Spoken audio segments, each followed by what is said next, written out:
So what we want to do now is have a system of nodes set up that will switch from one movie file in to the other in a smooth way. And I've already gone ahead and developed that node network. So I'm going to grab these nodes here. I'm going to copy them, and we're going to paste them over here and make some modifications. First of all, since we're only using 2 movies, we don't need this bottom one. So I'm going to delete this one. And let's bring these up a little bit larger so we can see what we're working with here. I'm going to make this entire project available to you on my GitHub, so you'll have the network and it works.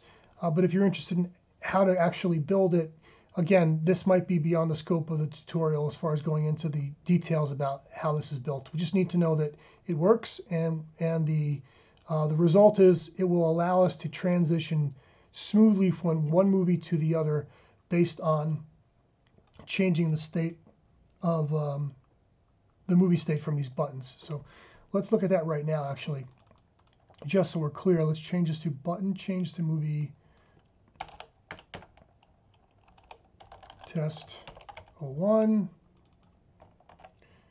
And this is going to be button change to movie test 02. And let's change this to change movie state test 01 and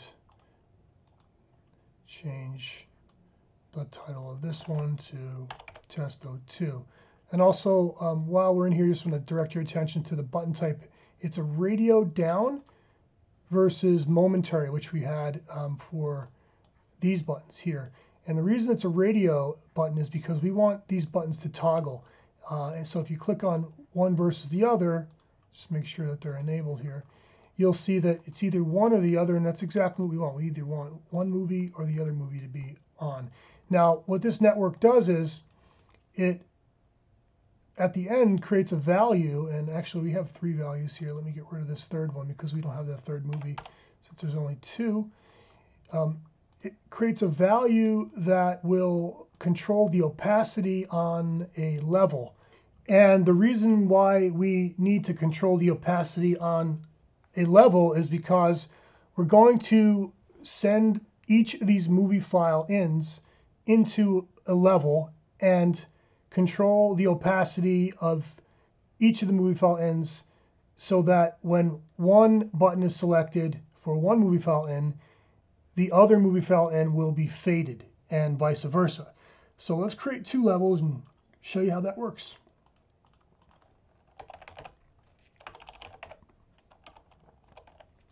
So here's a level. We're going to call this test underscore 01. Oh, actually LBL test underscore 01. And duplicate it, and that's already set up to 02. Okay, so for the purposes of this network here, we're going to assume that where we see movie B, that's equivalent to test 01, and where we see movie B1, that's equivalent to test 02. So each of these levels in their post tab have an opacity parameter, and what we want to do is we want to make sure that we're on the caret here. Remember, you can do that by making sure you're in the plus. And drag and drop each of the channels to the right level. So we're going to grab movie B and make sure we drag that to the opacity parameter of test 01 level, just like this. Export chop. And then we're going to do the same for test 02 level. This time it's movie B1. Whoops, make sure that's on post. And movie B1 to opacity, export chop. And both of these are now set up. Now the reason they're red is because they're expecting an input. And again, the input is going to be one of these movie file ends. So let's grab the first one here, pull it into this level. And let's grab the second one here, pull it into this level. and our network is essentially ready to go. Now, what you'll notice is once I push play, we have the ability now to click these buttons and see a very nice transition between the top and the bottom movies. Okay, because the tutorial was getting a little too long, I decided that it made more sense to use the project I had already created and walk through this code together. You'll notice that this centerpiece here is essentially what we created before. It's just arranged a little bit differently than it was before. There's an additional movie called movie loading, but the B1 and the B2 are equivalent to test 1 and test 2. It's essentially the same network. And you can see, obviously, there's some other nodes that we have here going off to the side, which I'm not sure if we'll get to cover in this tutorial, but I do want to show you that these 3 level nodes are all feeding into a composite. And when the change movie state buttons are toggled, the particular movie that's selected is being presented in this composite. And it's really difficult to tell which one it is. I mean, it's very smooth. So like right now, I click B1, and now it's B2, and now it's the loading movie. And they are swapping here, but as far as the composite, you can't tell which one is which is the whole point of this. So what it's doing is it's showing us how we can, with this system, reload and switch movies in a way that makes the jaggedy jerkiness of it disappear and present for a nice smooth experience. So let's see how we're doing that in the code. Okay, we're going to start from this button here that says create new animation. So when this button is clicked, it's going to cause a value to kick off the onValue change event inside of this chop exec. And when that occurs, there are going to be a number of things that happen. So let's take a look at them one at a time. We'll start from up here. So in Touchdesigner, we can store data in the parent of the project, and the data then becomes global information. So this is a global variable called create_debounce, and it has a value of false. And similarly, we have other global variables here that are stored on the parent, and they have various values. This one's the movie state, this one's total frames, and we have new movie creation complete flag and movie B file count threshold state. So these are all stored globally and will be accessible from all of these other chops, as we'll see very soon. After we store this first variable called create_debounce and set it to false, in the main bit of the event handler here, we're printing that out so we can see what the value is. And then we're setting this file variable equal to the path of the Deforum bat file that runs Deforum. Then we change our current movie, which is a B1 or a B2, to the loading movie. And the reason we do that is because once Deforum is kicked off, Deforum will delete all of the images that are in the folder, this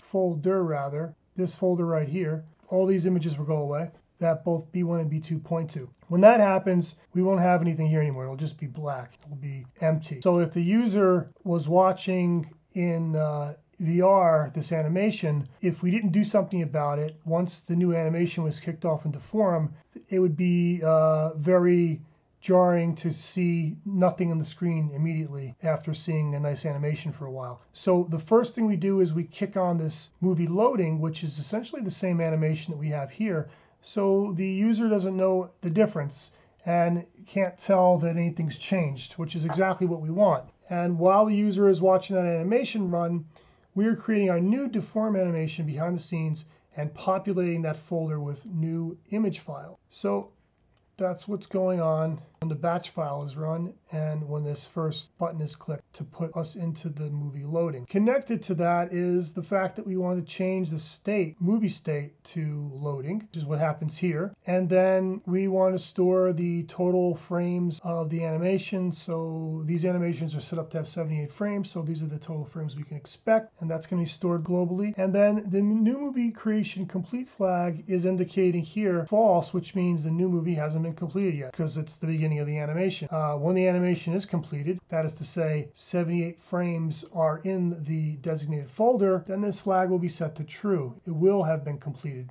But right now in the beginning of this, it's set to false. The next variable here, movie B file count threshold state. It's set to threshold not applicable because you haven't gotten into the main loop yet. Once the threshold is applicable, that is to say once there are files starting to be created in this Deforum folder, we want to see if we pass a certain number of files existing in that folder. Once a certain number of files exist, we can check whether or not we are past what we consider the appropriate number to be, so we can switch back over to the movie file in B and start playing the new animation. Now I'm just going to guess around 15 frames or so. It's something we can modify, but once 15 frames have been met, we will switch from the loading state to the movie B1 state, and this threshold flag will change from threshold not applicable to threshold met because we'll have surpassed that 15 image files being in that folder. So that's what this variable controls. This next bit of code here creates the deform animation based on the location of the bat file here.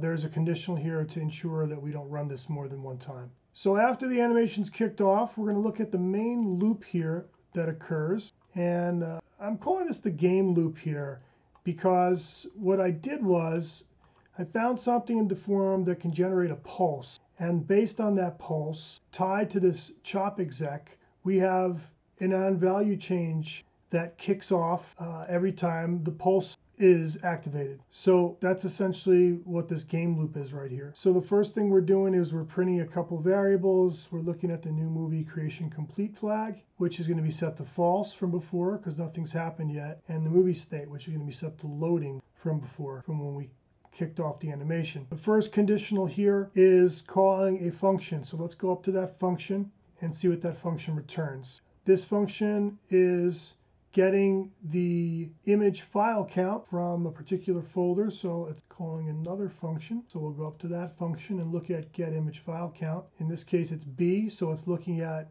movie type B, and it's looking in this path, which is the path of the movie file in B and B1, and it is giving a count of how many PNGs are in that path. So it's going to return that as count, total number of files in the folder, and it's going to be stored in movie B image file count here.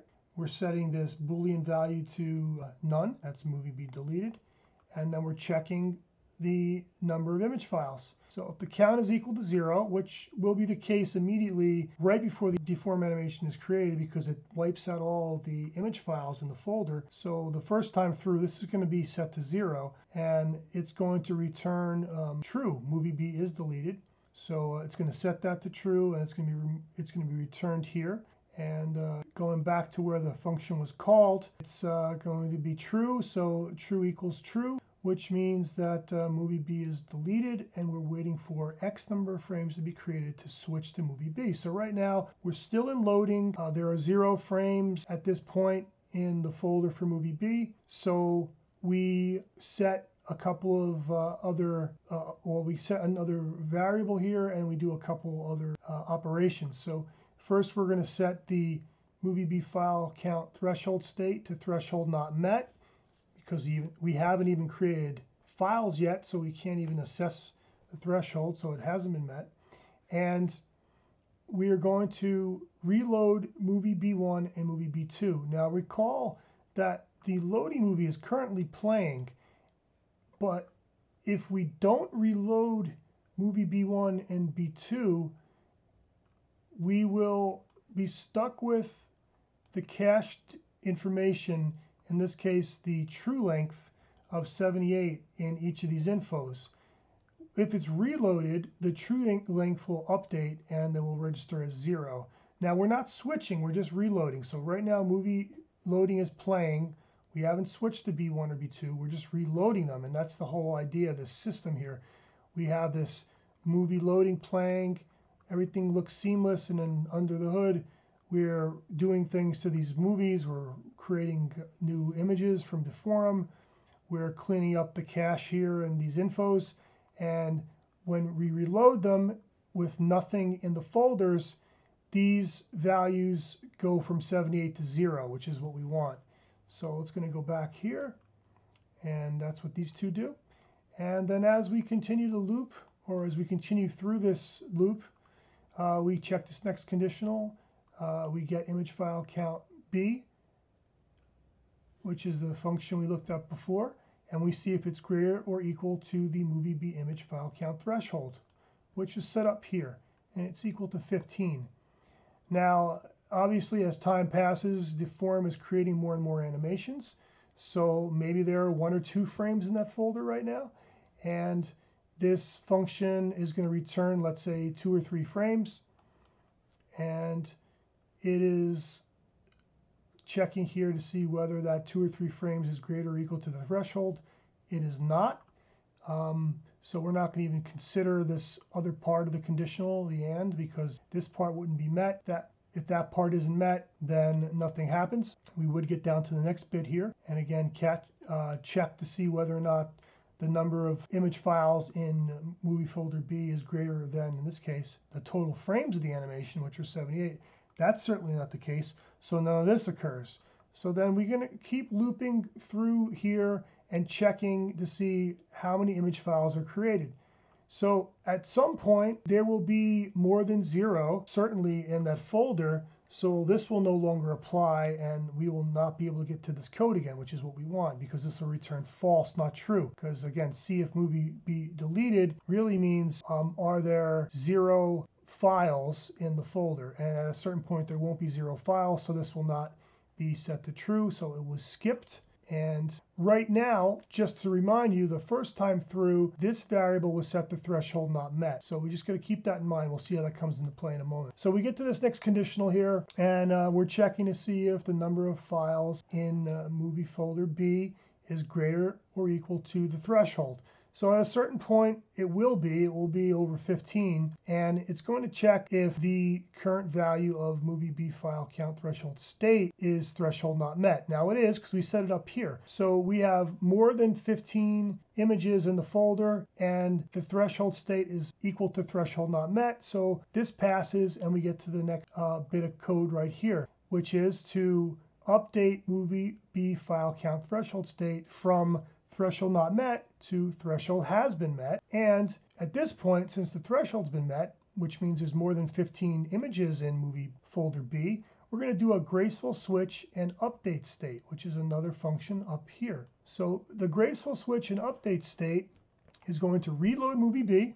Okay, now reload, not immediately switch, just reload, and then it's going to call another chunk of code which we haven't looked at yet, which is this delay change to movie B1, and that's the key piece here. So we reload it while the loading movie is playing, and by reloading it, we avoid that jerky response that we saw earlier when you click reload. Since the loading movie is playing, we don't see the jerky response because the movie B is reloading behind the scenes. But immediately after, well, not immediately after, but maybe about 60 seconds, which is what this delay is all about, it actually does the switch. And we're going to go and take a look at that code in a second. But before we look at that, we're also setting movie state now to B1 because we've passed the threshold and we're now into the movie B movie file ends. So now we're in movie state B1, and let's look at this txt delay change to movie B, which is over here. Down at the bottom, txt delay change to movie B1, and it's just a couple lines of code. The first is setting this delay change variable to this code here, which is then run in the next line after a delay of 60 seconds. So it's basically saying delay 60 seconds and then run this click on change to movie B, which is the switch. So we're changing to the This is changing the movie state B2 in this case. Actually, that's a mistake. That should be changed to movie state B1, but I'll change that later. So back over here, what's getting clicked is automatically from the code, this button changed to movie B1. So we already reloaded it. We waited 60 seconds, and then we change to movie B1. And what that does is, because we saw before these changes create a nice smooth transition, we seamlessly go from loading to movie B1, and it has been reloaded previously, so we don't see the jerky movement. And now that we're in this part of the code, let's go back to here.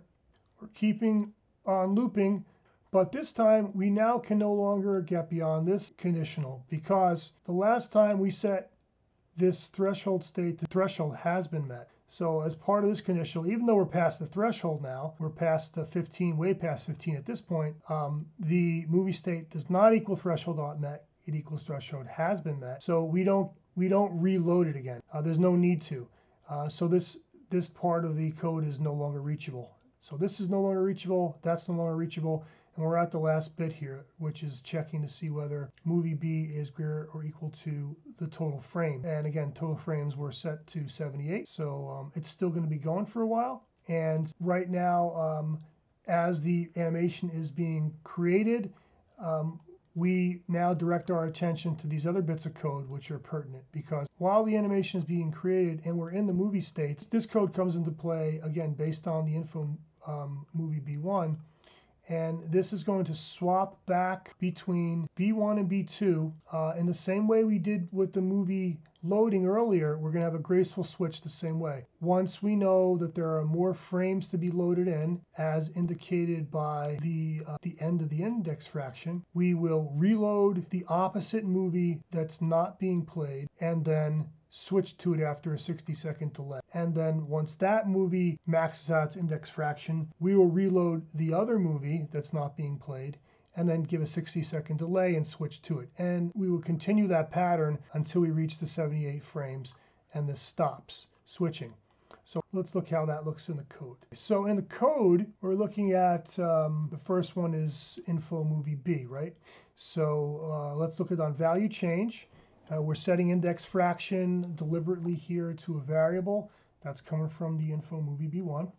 We're fetching the new movie creation complete flag and checking to see if it's still false. It is, because we haven't completed it yet, the animation yet. We haven't hit 78 frames, that is to say. It's printing these debug values so we can see where we are. It's going to print the movie state, which would be B1, because that's what we changed to before. It's printing the total frames, which are 78, and it's printing the new movie creation complete flag, which is false at this point. Then we're going down here and we're fetching the movie state, which is B1, and it does equal B1, so we access this part of the code. And then we check to see whether the index fraction from B1 is beyond the 0.85 percentage. If it is, that means we have maxed out the number of frames available for the animation, and we need to check and see if there are more available and reload them. But we don't want to reload the one we're on, we want to reload the opposite one. So let's look at what graceful switch and update state does. So what graceful switch and update state does is it reloads movie B2, again the opposite one from the one we're on, B1. Now movie B2 has collected the new frames that have been dropped into there from Deforum, which is good. And then it calls this txt delay change to movie B2. And this is similar to the other one we looked at. And actually that one's up here. txt delay change to movie B2. And what that is doing is it's going to do a 60-second delay and do the switch to B2. And again, recall B2 back here in this part of the code, back here in this part of the code, it's reloaded, it delays 60 seconds, and it's switched to. So then again, we have this nice, seamless, graceful looping process without the jerkiness. Okay, so after the graceful switch and update, we have another bit of code here that's just checking to see whether we're at the true length or not. So again, the true length, remember, is that variable from the info, and it's 78. And we want to see if the true length is greater than or equal to the total number of frames. And the true length is going to change as more and more frames are loaded into the movie file ins folder. So when it's finished, it will be 78, but remember, we reloaded it early in the beginning here, and we set it to 0. So it's going to be slowly creeping up. Every time we reload each of the B movie file ends, this true length value will grow, and at a certain point, it will actually be equal to the total frames, which is 78. And at that point, the animation is completely rendered. Actual total frames created in folder B1 greater or equal to total frames we expect folder B to have, manually set. That was a 78. If that matches, again, meaning that the animation is completed, we store that here, and we say new movie creation complete flag is set to true. So we are now done with the animation. We do another graceful switch for good measure. So if we're in here B1, we switch to B2. And on the other side, it is identical. It's just that instead of B1 to B2, this is B2 to B1. So all the code is identical. It's just the inverse, essentially. And that goes back and forth again until total frames are 78. Now, remember, we had this last conditional over here, and that last conditional was also checking. It was saying that were the total number of frames in folder B equal to the total frames, and yes, they are. So this is going to set a couple other variables here we need for the restart if we want to create a new animation, to threshold not applicable again, and create underscore bounce to false. So with those being set, that then allows us to restart the animation again if we want to create another animation, bringing us back to the beginning. And that essentially covers all of the code that allows us to work. So what I want to do now is I'm going to run Deforum from here. And again, we haven't covered setting up the forum, hacking it so that we can access it via an API, and we'll do that in a future tutorial. But I'm just going to run it and assume that that's all, that's all set up, and we're going to see, we're going to keep an eye on these and see what that looks like, and we're going to see some real-time creation of the animation happen. Now, if you may notice the whole time, we have the actual animation back here going on, so you can take a peek at that too as we run this thing and see how this thing changes. Okay, now we're going to create a new animation by clicking this button. And as you can see here in this window, Deforum is kicked off. I happen to be using this F222 model, and it's pausing, getting ready to do its thing. And let's see what is going on here. So we can see we're now in the loading state. We do have 78 frames. New movie creation complete flag is now false because we're creating an animation. It's not true anymore. And let's take a look at what we have down here. So we have movie loading playing. That's what we see in the back. That's movie loading. So that worked well. And currently we're still loading the model in Deforum, so nothing's happened yet. So that might take a little while the first time. Now I set this up and modified this so once it starts, we don't have to go through this again. It sort of goes through all the heavy lifting in the beginning, and that could take a bit of a delay depending on what you have running.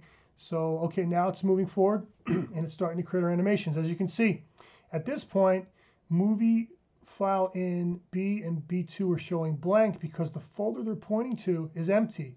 Deforum, or the code that runs Deforum that I modified, deletes all the files there, and you can see now that the true length is 0, which is exactly what we want. So now we're going to see in a second, we're going to see files being created, and as files get created, we're going to see some changes in these movie file ends here. the actual folder to get a sense of how many files are in there. So it looks like there are 12 files so far. Again, once we hit over 15 files, we're going to see some changes occur here in terms of the values being, oh, here we go. So now obviously we've got more than 15 files, and many things have changed. First of all, we are no longer in the movie loading state. We're in the movie state B1, and these values are now modified. So we have our true length growing. We have our index fraction moving the way we expect it to move.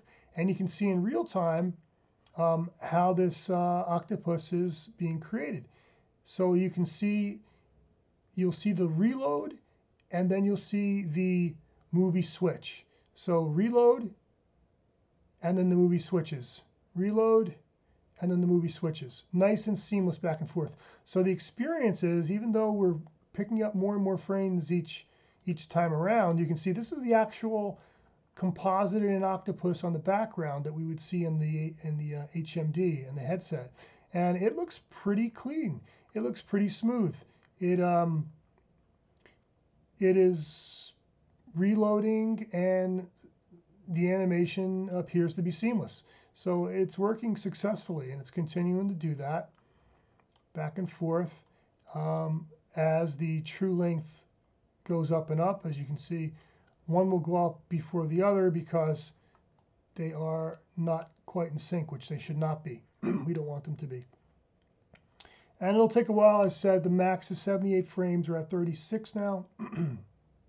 We're almost halfway there. And when this is done, you'll see this state will set back to true because it will be complete.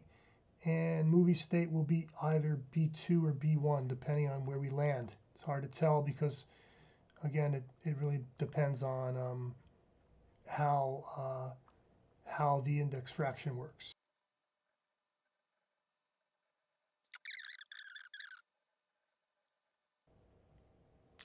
Okay, we hit 78, and you'll see in a moment that we're going to see some changes here. You're going to see now that new movie creation complete flag is true.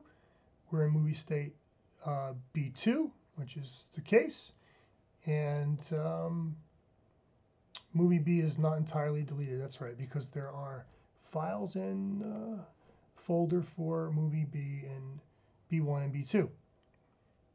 Okay, so it's back up around again, and if we wanted to run it again, we could just simply push this button and create a brand new animation. And again, eventually that's going to be something we'll access in Unity. But for now, you can see that this functionality is working and is ready to be taken to the next step. That is to say, integrated into the Unity side. And then we also need to cover what we're doing to the actual Deforum Python file in the next tutorial. I made a number of modifications to be able to kind of facilitate what we're doing here, and we'll have to look through those a bit in the next tutorial. Sorry that this is a longer tutorial. I hope you learned something. Hope you enjoyed it. Please do hit the bell notification icon to know when the next tutorial is coming around. Please do subscribe, give us a like, enter any comments in the comment section down below, so we know what you think. If you have any ideas or questions, feel free. We'll also go through the rest of this network more carefully next time, so you know what's going on here, in terms of how we're compositing it, and a couple other tricks. So that's about it. We'll see you next time. Please remember to like, subscribe, and hit the bell notification so you'll be notified when the next part of this tutorial becomes available.